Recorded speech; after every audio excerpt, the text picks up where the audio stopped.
Assalamualaikum warahmatullahi wabarakatuh. Selamat malam semuanya. Selamat datang kembali di channel kesayangan kita, Lelaki Sejati. Ya, semoga teman-teman semua di rumah selalu dalam keadaan sehat walafiat tanpa kekurangan satu apapun. Amin amin ya rabbal alamin. Dan pada kesempatan malam hari ini kami akan mencoba lagi membagikan satu kisah yang bertemakan horor misteri yang semoga bisa menghibur teman-teman semua di rumah sebagai pencinta horor. Dan terima kasih kepada seluruh teman-teman yang sudah setia hadir di sini mendengarkan cerita-cerita kami, baik yang komen maupun yang belum komen. Kami ucapkan terima kasih sebanyak-banyaknya. Ya, jangan nggak berlama-lama lagi, kita langsung masuk aja ke ceritanya. Pasang headset kalian, matikan lampu untuk menambah kesyahduan mendengarkan ceritanya. Dari kisah nyata penuturan saksi hidup tragedi terowongan Paledang, Bogor, tahun 2000 silam. Persahabatanku berakhir di Paledang.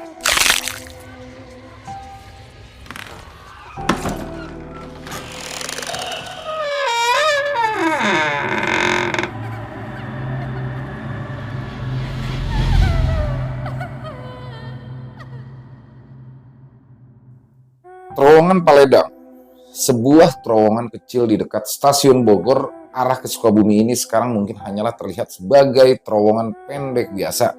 Namun, sebelum direnovasi dan ditinggikan seperti sekarang ini, terowongan ini menyimpan sejarah peristiwa kelam yang terus saja membayang-bayangi penduduk yang ada di sekitaran lokasi tersebut, warga korban, serta para saksi mata. Tepatnya pada tahun 2000 lalu, jembatan ini menjadi saksi bisu tewasnya belasan orang yang menumpang di atap kereta akibat tidak memperhitungkan celah yang sangat kecil di antara jembatan dengan atap kereta. Kengerian peristiwa itu masih terekam jelas pada diri Dayan, satu di antara sedikit penumpang atap yang berhasil selamat, meskipun ia harus kehilangan orang-orang yang begitu berharga di dalam hidupnya. Butuh lebih dari 20 tahun hingga akhirnya Dayan mau menceritakan lagi hari kelabu itu. Januari tahun 2000. Pagi itu suasana lebaran yang jatuh 3 hari sebelumnya masih sangat terasa di salah satu kawasan perumahan Bekasi. Dayan saat itu berkumpul dengan teman-teman di dekat rumahnya seperti biasa, mengobrol, makan, ya tertawa sesekali. Hingga salah satu teman Dayan pun berinisiatif mengadakan camping untuk mengisi waktu senggang mereka di saat momen libur lebaran tersebut. Ya, awalnya dari 11 orang yang berkumpul saat itu, Dayan adalah satu-satunya yang merasa ragu dan sempat menolak untuk ikut. Namun Omen, sahabat yang paling dekat dengan Dayan kala itu, meyakinkannya bahwa ia harus ikut dalam perjalanan tersebut. Dan akhirnya Dayan pun ikut. Lalu 11 orang itu sepakat untuk camping di Gunung Gede yang terletak di Cianjur. Lalu Dayan dan teman-temannya pun menyiapkan segala macam peralatan saat itu juga. Mereka membawa tas keril, perlengkapan masak, beras, gitar, dan lain-lain. Nah, setelah semua anggota menyiapkan barang bawaannya masing-masing, mereka pun akhirnya berkumpul lagi dan kembali mengobrol-ngobrol dulu sejenak. Salah satu teman Dayan yang membawa gitar saat itu juga pun sempat memainkan gitar dan menyanyikan lagu yang liriknya ia ubah. Naik, naik ke puncak gunung, naik gak turun-turun, dendangnya. Lalu dibalas tawa oleh teman-teman yang lain. Dan setelah tidak ada lagi yang ditunggu, mereka bersebelas yang terdiri dari Dayan, Omen, Jucung, Iyap, Agai, Ajai, Aksi, Bes, Bokir, Sega, dan Kopral akhirnya memulai perjalanan mereka melalui stasiun Pondok Kopi. Saat ini namanya stasiun Klender Baru. Mereka menuju Manggarai. Nah, dari Manggarai ini mereka harus berpindah kereta ke arah Bogor. Saat itu juga sempat terjadi insiden ketika kaki salah satu rombongan itu sempat terjatuh ke peron. Beruntung, meskipun saat itu ada kereta yang lewat, rekannya itu tidak mengalami cedera yang serius. Beberapa waktu kemudian kereta tujuan Bogor akhirnya tersedia dan singkat cerita mereka pun tiba di stasiun Bogor.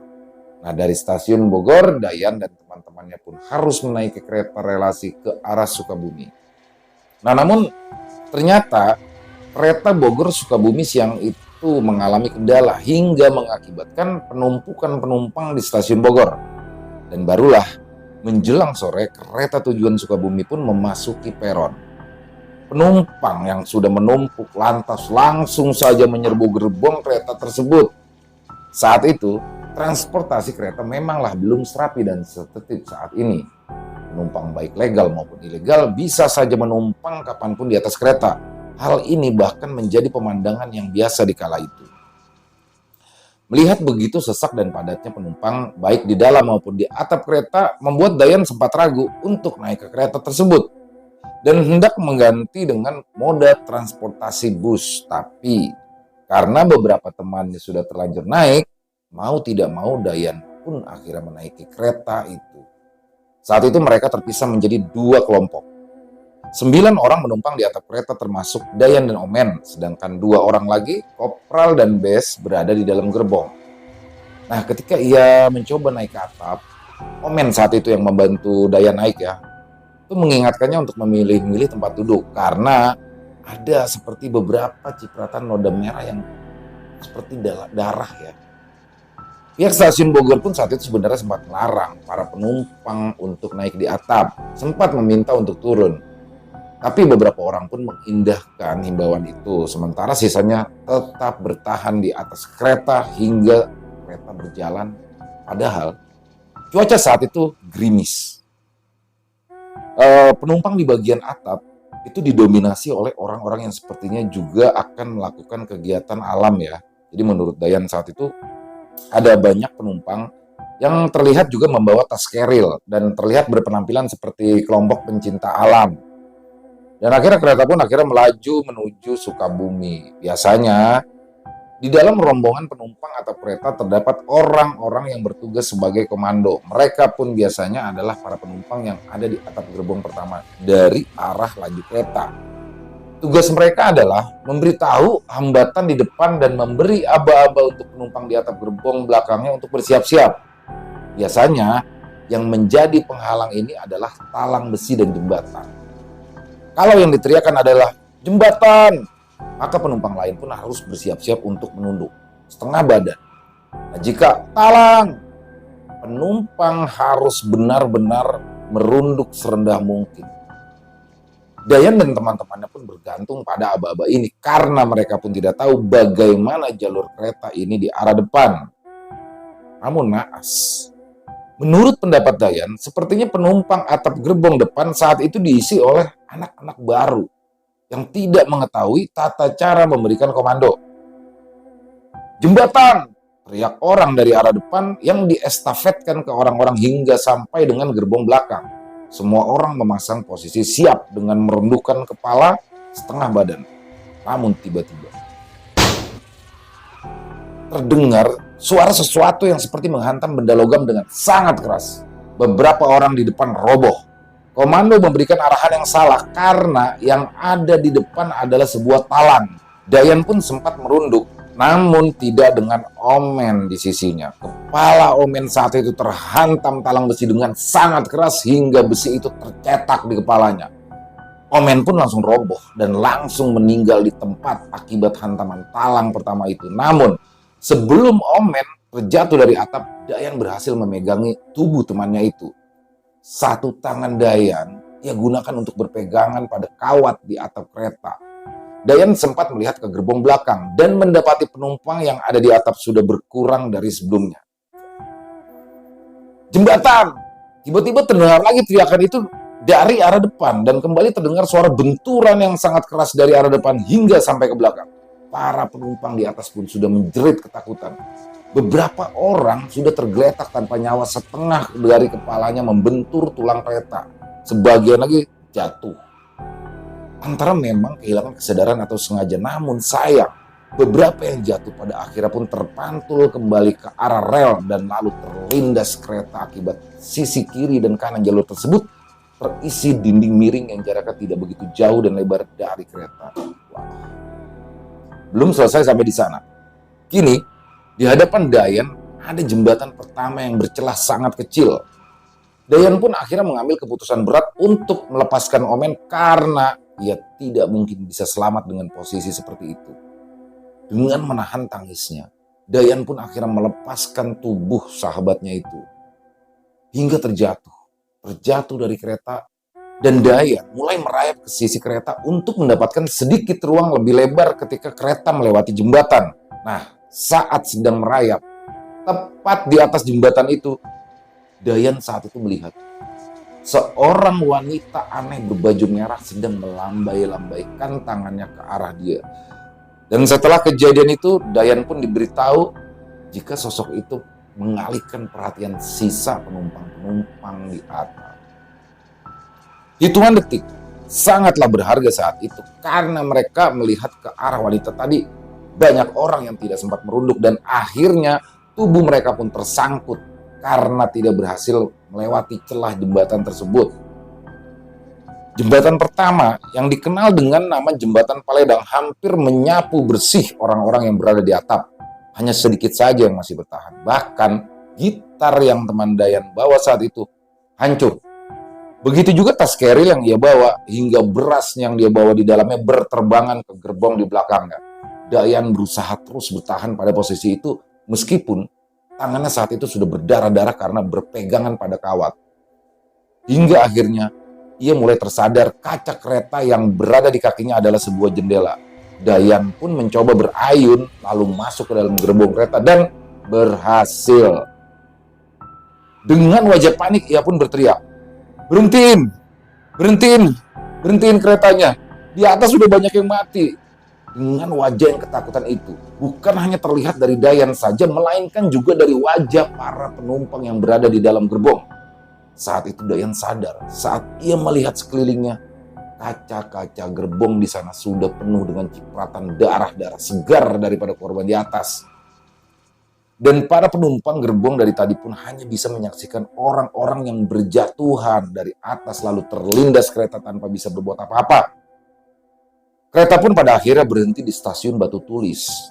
Dayan pun langsung keluar lalu berjalan menyusuri rel yang dia lalui sebelumnya. Mayat-mayat sudah banyak bergelimpangan di sepanjang rel itu dengan kondisi yang sangat mengenaskan. Banyak yang tubuhnya sudah terpotong-potong dan berceceran. Warga sekitar saat itu juga sudah banyak yang tumpah ruah ke jalur kereta untuk mengevakuasi korban dan mengambil ceceran tubuh korban yang sudah banyak yang terpencar-pencar. Dayan dan beberapa temannya yang masih selamat pun mencari keberadaan teman-teman yang tidak ada lagi di kereta. Pertama, Dayan pun berhasil menemukan jasad Omen yang sebelumnya ia lepaskan. Lalu kemudian mereka juga menemukan Ajay yang jatuh di talang kedua. Saat ditemukan, Ajay masih bernafas, namun dari mulutnya terus saja mengeluarkan busa. Sayang sekali, saat menuju rumah sakit PMI, Ajay meninggal dunia. Selain itu, jasad Sega juga akhirnya ditemukan meninggal dunia pada salah satu sisi jalur kereta. Dan terakhir, jasad Eksi juga ditemukan. Total, dari 11 orang rombongan Dayan, 4 orang diantaranya meninggal dunia. Para korban segera dievakuasi ke rumah sakit PMI dan sebagian lagi dievakuasi di sebuah masjid yang berada tidak jauh dari lokasi kejadian. Rombongan Dayan sendiri pun akhirnya bertemu dengan seorang ibu yang menampung ia dan rombongannya di rumahnya.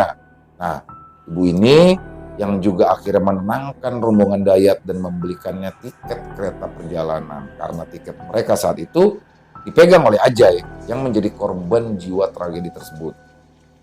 Saat itu, sang ibu itu juga menggeledah tas Dayan dan teman-temannya dan mengeluarkan hal-hal yang bisa saja mempersulit urusan mereka nanti dengan kepolisian. Seperti senjata tajam yang mereka bawa untuk persiapan di Gunung Gede nantinya, yang bisa saja disalahartikan sebagai alat tawuran. Mereka pun akhirnya ditampung di rumah itu hingga pihak kepolisian datang. Mereka semua diperiksa, digeledah. Nah, setelah tidak ditemukan hal-hal yang mencurigakan, dan mulai terkonfirmasi mereka adalah penumpang kereta tersebut, mereka akhirnya meminta untuk ke rumah sakit PMI Bogor dan menghubungi keluarga korban. Dayan pun akhirnya menelpon keluarganya di rumah dan mengabari bahwa ia dan teman-temannya mengalami musibah. Dan pada pukul 1 dini hari keluarga Dayan dan teman-temannya tiba di rumah sakit PMI dan langsung memeriksa kamar jenazah. Salah satu yang hadir saat itu adalah abangnya dari Omen, sahabat Dayan. Dayan saat itu pun langsung mengungkapkan permintaan maafnya karena tak bisa menyelamatkan adiknya. "Bang, maaf bang, gue nggak bisa jagain Nadia lu. Gue udah coba pegangin bang, tapi keadaannya bang, gue terpaksa. Cerita Dayan saat itu sambil ia tidak bisa menahan tangisnya di hadapan Abang Omen yang sudah terasa seperti keluarganya sendiri itu. Akhirnya jenazah Omen, Eksi, Sega, dan Ajay pun dibawa pulang dan dimakamkan. Nah, di saat pemakaman, Dayan terus-menerus pingsan, terutama saat prosesi pemakaman sahabatnya Omen. Orang yang menjadi alasannya hingga ia mengikuti rencana camping itu. Namun, justru sang sahabat menjemput ajalnya di sana. Kehilangan 4 orang tadi benar-benar membuat wajah perumahan tempat tinggal mereka berubah. Meski dalam suasana lebaran, keadaan yang semula riang dan ramai pun akhirnya berubah sepi. Dayan sudah menolak untuk keluar rumah. Begitu juga dengan ke-6 temannya yang lain. Mereka baru akan berkumpul lagi saat tahlilan ke-4 korban. Bagaimanapun, kedekatan mereka bersebelas harus berakhir dengan cara yang tragis. Ya, itu benar-benar menimbulkan trauma dalam waktu yang cukup lama. Beberapa hal ganjil sempat terjadi sebelum dan sesudah kejadian. Hal ini disampaikan sendiri oleh Dayan setelah diberitahu oleh orang-orang di kawasan rumahnya, Sega. Salah satu korban tewas tepat pada hari kejadian sempat pulang ke rumahnya. Selain itu juga di saat hari tahlilan, Eksi sempat datang ke rumah Jucung dan menanyakan keberadaan Jucung pada ibunya. Bu, Jucung mana? Tanyanya. Lah, lagi pada tahlilan, lu nggak ikut? Ujar ibu Jucung saat itu. Eksi saat itu juga dipergi dan barulah ibu Jucung sadar jika Eksi adalah salah satu korban yang meninggal dunia. Nah, tapi terlepas dari hal-hal di luar nalar yang terjadi pasca tragedi tersebut, baik di perumahan tempat ke-4 korban tinggal dan di lokasi kejadian, trauma yang dialami Dayan serta teman-temannya terus membekas selama berbulan-bulan setelahnya. Dayan bahkan selalu menunduk ketika melewati jembatan atau apapun. Padahal saat itu ia mengendarai mobil atau alat transportasi lainnya. Nah, ia juga trauma untuk menaiki kereta api untuk waktu yang sangat lama. Bayang-bayang Omen di saat terakhirnya juga masih terus membekas dan takkan pernah bisa Dayan lupakan hingga hari ini. Selesai. Wow, goks. Ini sangat ini ya, keren sih, keren. Horornya dapet, ngerinya dapet. Jadi semoga kita semua bisa mengambil hikmah ya dari kejadian, dari kisah ini ya. Tapi yang pasti sih begini teman-teman, kalau sekarang nggak ada lah ya orang-orang yang naik di atas kereta, terutama kereta penumpang. Tapi kita tetap harus berhati-hati dalam menaiki transportasi umum ya, karena ada kereta barang juga yang mungkin masih suka dinaiki. Nah, intinya kita harus bisa lebih berhati-hati dan mawas diri lah ya, jangan melakukan hal-hal yang di luar aturan. Ya, saya mohon maaf apabila dalam penyampaiannya tadi ada kesalahan dalam berkata-kata. Saya mohon maaf dan semoga teman-teman semua terhibur dengan kisahnya. Dan sampai jumpa lagi di konten-konten kami selanjutnya. Masih bersama saya Ilo di Lelaki Sejati. Ciao.